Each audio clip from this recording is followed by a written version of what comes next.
Hello, everyone. Thank you very much for joining me. I have been asked to speak about some very important things for the old souls and the light workers to know. And before I do that, I want to let you know if you want to support the work that I do here on my channel, one of the best things that you can do for me is leave a like on the video. If you're looking to share my content, that goes a long way too. I do plan on running a promo for my sessions with this video. I'm not sure what it's going to be yet as I'm recording this, but you should see something in the description below. So in this video, I have been asked to talk about communication between the parts and why communicating between the parts is important and what I actually mean by that. So there are actually a lot of Ascension symptoms that can be cured by communicating with the parts, and we often neglect that part of this. So we're going to talk about that. I also want to talk about an interesting experience I had in the Akashic recently that was different for me. So I've opened the Akashic records thousands and thousands of times. There's always something new. There's always something to be gained, something to be learned or exchanged. For me, the most ground that I'm making right now is in the sensations that I'm getting. I'm also gaining a lot of progress in like the amount of visual that I can hold at one time. So little things like particles in the environment and rays of light, and you can get those things individually, but having it all like at once is a really tall task, especially when we're talking about integrating it into sessions and that kind of stuff. So anyway, let's get into it. So I went into the Akashic records, and the visual that I saw there kicked off a really long 2-week spree of communicating with the parts and doing so in a ritualistic, disciplined kind of a way. And I feel like that's fixed a lot of things for me. I feel like it's opened up pieces and parts of me that I was struggling with, and was only aware of that struggle in subconscious messages and, like discomfort. Just hard to figure out where it's coming from. So it would be better to create a ritual and a discipline that we stick to once in a while in communicating with the parts, so that we can make sure all bases are covered and we don't get hit with the little irritation or heaviness that sticks with us. So I went into the Akashic records and I observed the sands of time, which I've seen before. Never really been as immersed there as I was this time. This time I was not in session. Every time I've seen it before was in session. And when I observed the sands of time, I had a huge flush of my emotional body. I had this huge release and clearing of the emotional body. And there was a recalibration that took place then that has really lasted and made a big impact for me. So it was a confusing kind of emotion. It was like there was something lost, something missing. And I observed the sands of time moving and shifting. I started to realize that what I was feeling was heartbreak, like a disappointing kind of a heartbreak. Best example I can give, one time I went on a baseball trip. We went to Los Angeles, and one of our days off or between games, we were at a theme park and we met some girls there, and we got along really well, made good friends with them, and it was time for them to go, it was time for us to go, and we kind of went back to the hotel, went back on the road feeling like, what if? So it was an interesting kind of feeling. So I sat there and I observed that feeling, and I was prompted with, and this is what I do as a reader, I investigate. What is it telling me? What is it teaching me? What is it bringing into my awareness that I'm supposed to observe or address? So then the message was given, or the answer was given: communicate, talk to it, communicate with the part. So I started talking to my heart. And remember, all of your pieces and parts, they're conscious, they're awake, they're alive, they're aware. They know who you are. They know what you're here to do. They want to co-create with you. They understand you're transitioning from unconscious to conscious, and that there's a lot of responsibility on you and a lot of responsibility on them. So what I did after that is I had a heart-to-heart with my heart, and I didn't learn something specific. I didn't find anything specific that the heart was dwelling on or longing for. The heart was just kind of, in general, opening itself to some kind of reflection or sensitivity about the passage of time, like getting older, moving on to different versions of this experience, and having left some, very important ones behind. Did we make the most of that time? Did we do what we were meant to do during that period of time? The heart was just kind of reflecting and longing. So how I helped that was with talking to the heart, with asking the heart questions, and, just kind of collaborating or commiserating with the heart even.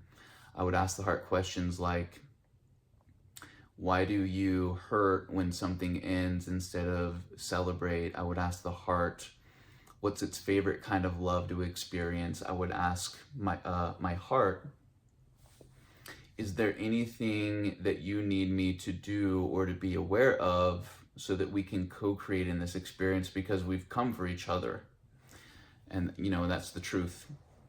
You've come with this heart to bridge some gap in your self-awareness that is going to help you discover who you are, why you're here, and what it means to be alive within creation to begin with.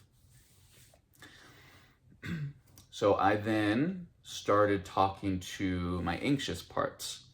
The anxious pieces and parts of you are actually spiritual pieces and parts of you that are dissatisfied with their job.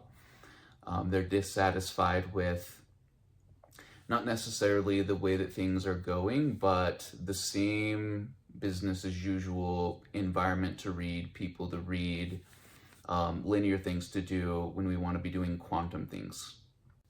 So some of you are getting anxiety because there are spiritual pieces that are functioning below what their capacity is. You're getting spiritual pieces and parts of you that are frustrated that they're not being directed to where they need to go. They're not observing the different layers of this experience. They're co-creating it within the survival paradigm. They've come to transcend that. They don't tap their toe, but they do look forward to the moment in time where they can collect information that is non-linear and give it to you in a way that's meaningful and understanding and gives you perspective that's hard to get from the linear. So in communicating to these parts, it was just my goal to bring peace. It was my goal to bring understanding. It was my goal to bring into their awareness that I, in fact, have the same intention and goal for this place as they do. So we talked to the third eye. Dear third eye, please bring into my awareness things that are productive and expansive rather than limited and linear. I would talk to my third eye and I would tell my third eye, inspire me. Dear third eye, please use the emotional body. Dear third eye, please use the resources to frame externally for me what will motivate me and inspire me to move into the paradigm where we can co-create together consciously. There are a lot of old souls right now who are dealing with awareness affliction. This is, you have a busy subconscious system. It's meant to be a tool of utility for you in this place, in knowing where to go and what to do, who are too busy doing the same things over and over again. So they're just kind of kicking rocks, trying to pass time. Give your parts things to do. Let them know you're looking for quantum awareness, not linear awareness. So the other part that you'll want to communicate with, you want to talk to this part of you like it's a child, like you're in love with it, and like you have a lot of things that you want to show it and teach it. So you guys should remember that your shadow self is the piece of you that only knows this place. So no wonder it's grumpy, no wonder it's frustrated, no wonder it wants more, it wants room to grow, it wants room to run and to stretch, and it doesn't always get that. So it's up to you to temper the shadow self. It's up to you to communicate to the shadow self what its purpose is. It's up to you to communicate to the shadow self what your plan and strategy is for your incarnation and for your being here. Your direct communication to these parts can go a long way because they don't have to guess. Just like you want direct communication from the higher self and from your guides, so you don't have to guess. Your spiritual pieces and parts are the same way, and they've been tasked with facilitating this boring linear stuff for so long. They want more, they want potential, they want you excited in pursuit of that potential, and they want to co-create with you when you finally get your hands on it. So speaking of potential, let's talk about that. Are you, as an old soul and as a healer, light worker, doing the job to the best of your ability? Or do you hesitate to do the work because you don't have a formal setting to do it in? Do you hesitate to do the work because you don't have a plaque on the wall with, I passed this course in this kind of modality? Are you limiting yourself? Because if you are doing humanity a very big disservice. So there's a filter, there's a checkpoint that all of you are going to go through once in a while, and the ones that are doing the job get through this checkpoint very easily or otherwise. The ones who hesitate are still getting turned away at this checkpoint. So let's say you see somebody in need. One light worker takes action. They send their angels to that person in need. They observe that person healed and happy, and on the other side of whatever the trouble is for them. And then you'll have another who will think about doing those things, but will not get past the "is this weird, is this worth it" barrier. Get over that stuff. It's too late in the game for it. There's too much help that's needed here for you to filter the things that you're meant to be broadcasting that you've actually been entrusted with as a resource to help this place. Is this weird? Do it anyway. You don't have to let anybody know about what you've done. You don't have to let anybody know that you sent your angels to this person. Some of you are also stopping yourself because you don't have the platform, you don't have the healing center, you don't do the sessions, you don't sell the courses. Is me doing this really worth it? Are you gaining anything from it? Some of you are even stopping yourself because you feel like nobody will know about what you've done.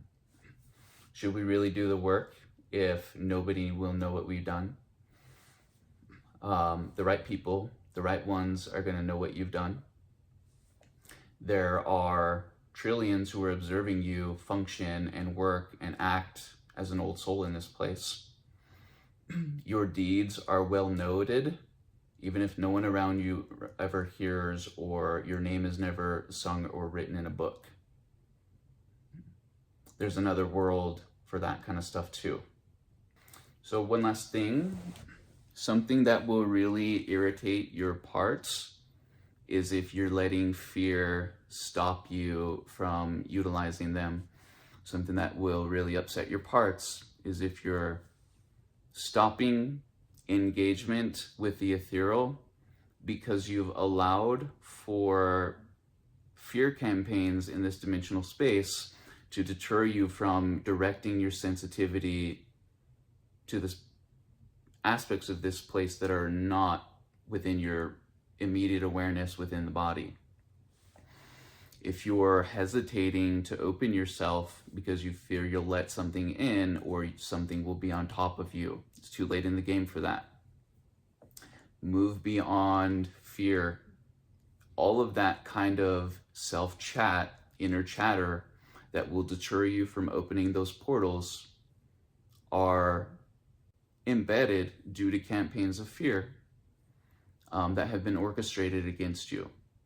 That should be enough to tell you, this is where I need to go. This is what I need to do when I get there. Anyway, thank you very much, you guys. Goodbye.